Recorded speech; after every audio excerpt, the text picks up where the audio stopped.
आम्ही हिंदू समाजात हीन गणले आहोत. इतकेच नव्हे तर हिंदूंच्या असमानतेच्या वर्तणुकीमुळे आम्ही सर्व हिंदुस्थान देशामध्ये सर्वांपेक्षा हीन गणले गेलो आहोत. हा कलंक धुवून काढण्याकरता, नरदेहाचे चीज करण्याकरता जर कोणता एखादा उपाय असेल तर तो म्हणजे हिंदू धर्माचा, हिंदू समाजाचा त्याग करणे हाच होय. हिंदू धर्मात तुम्हाला स्वातंत्र्य आहे काय? दरेक नागरिकाला कायद्याने जेवढे व्यवसाय स्वातंत्र्य आहे तेवढे स्वातंत्र्य तुम्हालाही आहे असे काही लोक तुम्हाला म्हणतील. परंतु या म्हणण्यात खरोखरी काही अर्थ आहे काय?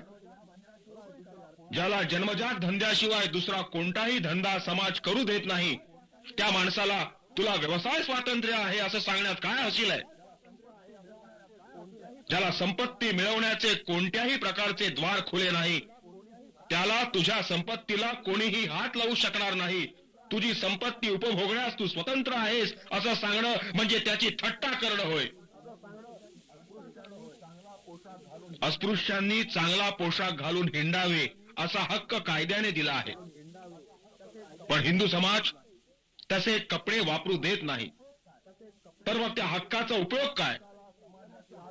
ज्या हक्काला समाजाची आडकाठी आहे, हरकत आहे, तो हक्क कायद्यानं जरी दिला असला तरी त्याचा काही उपयोग नाही. अस्पृश्य लोकांना कायदेशीर स्वातंत्र्यापेक्षा सामाजिक स्वातंत्र्याची जास्त जरुरी आहे. सामाजिक स्वातंत्र्य जोपर्यंत तुम्हाला प्राप्त होत नाही तोपर्यंत कायद्याने कितीही स्वातंत्र्य दिले तरी त्याचा काहीही उपयोग होणार नाही. मनुष्य मात्राला जितकी शारीरिक स्वातंत्र्याची आवश्यकता आहे तितकीच मानसिक स्वातंत्र्याचीही आहे. ज्याचे मन स्वतंत्र नाही तो मोकळा असून गुलाम आहे. ज्याचे मन स्वतंत्र नाही तो जिवंत असून मेला आहे. मनाचे स्वातंत्र्य ही जिवंतपणाची साक्ष आहे. जोपर्यंत तुम्ही हिंदू धर्मात आहात तोपर्यंत तुम्हाला विचार स्वातंत्र्य प्राप्त होऊ शकत नाही. यावर कोणी असे म्हणतील की हिंदू धर्माने केवळ तुमचेच मानसिक स्वातंत्र्य हिरावून घेतले आहे असे नव्हे, तर हिंदू धर्माला प्रमाण मानणाऱ्या सर्व जातींचे मानसिक स्वातंत्र्य हिरावून घेतले आहे. हिंदूमुळे सर्वच बौद्धिक गुलामगिरीत सापडले आहेत हे खरे, पण या बौद्धिक गुलामगिरीचे दुष्परिणाम सर्वच जातींना सारखे भोगावे लागत नाहीत. स्पृश्य वर्गाच्या ऐहिक सुखावर या बौद्धिक गुलामगिरीचा कोणत्याही प्रकारचा अनिष्ट परिणाम होऊ शकत नाही. हिंदू समाजाच्या व्यवहारात त्यांना वेदांनी आणि महाजनांनी उच्च पद दिलेले आहे. दुसऱ्यावर हुकूमत गाजवण्याकरता त्यांना अधिकार दिलेला आहे. सारा हिंदू धर्म वरिष्ठ वर्गाच्या हिंदूंनी वरिष्ठ वर्गाच्या संवर्धनाकरता रचलेला आहे. ज्याला ते धर्म म्हणतात त्या धर्मात तुम्हाला गुलामाची भूमिका दिलेली आहे. इतकेच नव्हे तर या गुलामगिरीतून तुमची सुटका होऊ नये अशा प्रकारची व्यवस्था त्या धर्मात केलेली आहे. म्हणून हिंदू धर्मातील या गुलामगिरीतून सुटका करून घ्यायची तुम्हाला जितकी जरुरी आहे तितकी उच्चवर्णीयांना नाही. तुम्हाला जर स्वातंत्र्य हवे असेल तर तुम्हाला धर्मांतरच केले पाहिजे.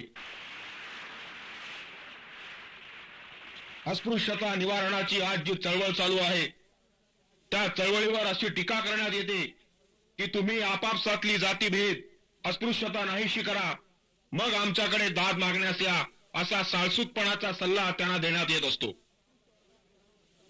अस्पृश्य वर्गात समाविष्ट असलेले लोक आपसात जातीभेद पाळतात आणि काही अस्पृश्यता पाळतात.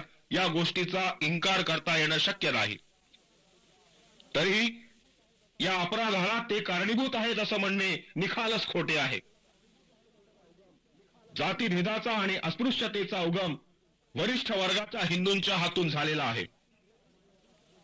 जातीभेद आणि अस्पृश्यता पाळण्याचा धडा वरिष्ठ वर्गाच्या हिंदूंनी घालून दिला आहे. जातीभेदाच्या आणि अस्पृश्यतेच्या रूढीची जबाबदारी स्पृश्य वर्गावरच पडते. अस्पृश्य वर्गावर ती पडू शकत नाही. अस्पृश्य वर्गाचे लोक जातीभेद आणि अस्पृश्यता पाळताना वरच्या वर्गाच्या लोकांनी घालून दिलेला धडा गिरवित आहेत. त्याचे पाप ज्यांनी तो धडा दिला त्यांच्यावर येऊन पडते, ज्यांनी गिरवला त्यांच्यावर येऊन पडू शकत नाही.